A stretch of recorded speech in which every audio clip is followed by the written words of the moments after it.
यशस्वी प्रधानमंत्री नरेंद्र मोदी जी हैं। इसका 3 दिवसीय कार्यक्रम इस बार सोमनाथ में मनाया जा रहा है। तो यह हमारी संस्कृति और विरासत और उससे विकास का जो संयोजन हमारे मुख्यमंत्री जी द्वारा लगातार किया जा रहा है, इसका प्रारंभ सरदार वल्लभ भाई पटेल, जिनको हम लोग पुरुष के नाम से जानते हैं, उन्होंने सोमनाथ मंदिर का पुनरुद्धार करके इस कार्य की एक अलग जगह थी जो बीच में थोड़ी सुस्त हुई, लुप्त हुई, परंतु फिर आज वह मध्य प्रदेश के अंदर अगर हम देखें तो महाकाल लोक और बाकी कई अन्य जगह के प्रमुख ऐतिहासिक स्थलों के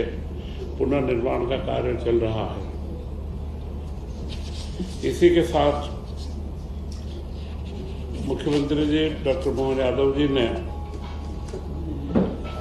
यह आह्वान भी करा है कि सारे मंत्री मिलकर के प्रदेश में माहौल बनाए जो कल हमारे देश के प्रधानमंत्री नरेंद्र मोदी जी के द्वारा अगली चुनौतियों के बारे में चर्चा की गई। जो वैश्विक परिस्थितियां बन रही है, उन परिस्थितियों में जो प्रधानमंत्री जी के द्वारा एक जनता का आह्वान किया गया है कि इसे हम कोरोना काल के रूप में लें, और उस कोरोना काल में जो हम लोगों ने आपसी सहयोग से देश की अर्थव्यवस्था को बराबर चलाने में सहयोग करा था, वही भाव अभी रहे। उसमें सबसे महत्वपूर्ण था कि हम लोग यात्रा के अंदर मेट्रो, ट्रेन, बसें व अन्य पब्लिक व्हीकल को उपयोग करना चालू करें, वर्क फ्रॉम होम करें। वर्क फ्रॉम होम के माध्यम से जितना बढ़ता है तो पेट्रोल का खर्च उतना हमारा कम होगा। दूसरा, उन्होंने मध्यम वर्गीय व उच्च वर्गीय परिवारों से आह्वान भी करा है कि वे कई विवाह के कार्यक्रम विदेशों में जाकर के करते हैं, उन्हें अपने देश में ही करें। उसी के साथ में विदेश यात्राएं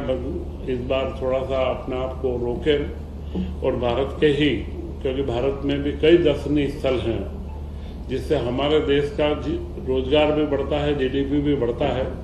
तो अपने साल भर के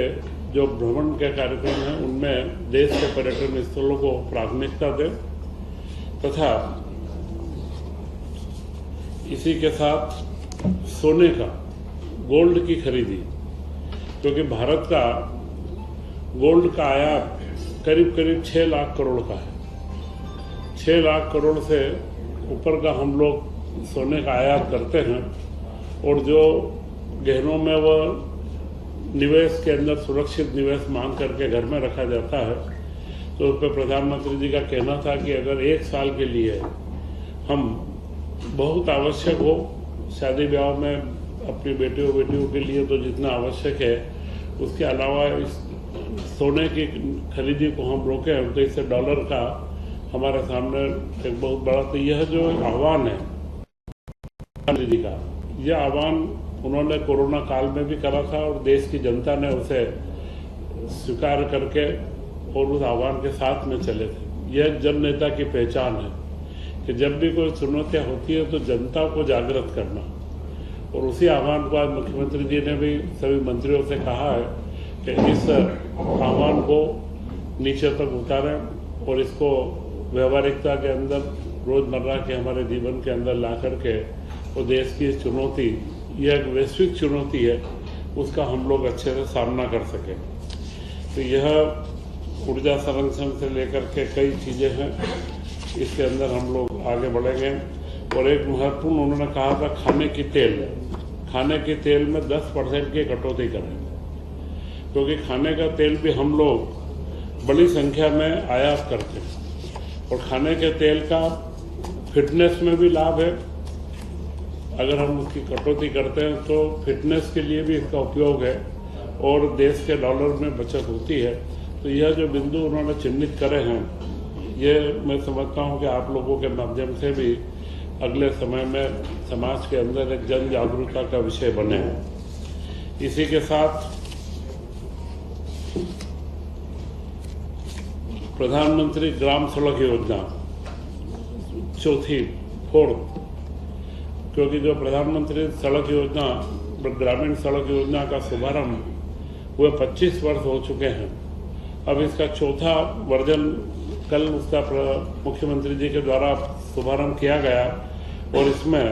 प्रदेश को 1763 करोड़ रुपए से 2117 किलोमीटर की सड़कें, जिसमें 973 सड़कों का निर्माण होगा और 987 बसाहटों का लाभ मिलेगा। और इसमें पीएम जनमन योजना जो आदिवासी क्षेत्रों के अंचलों के लिए है, जिसमें छोटे छोटे टोले मजरों को भी 12 सड़कों से जोड़ा जाएगा, इसका भी कल प्रारंभ कर दिया गया है। यह एक आदिवासी अंचल के साथ में छोटे छोटे गांव को जोड़ने के लिए महत्वपूर्ण योजना है।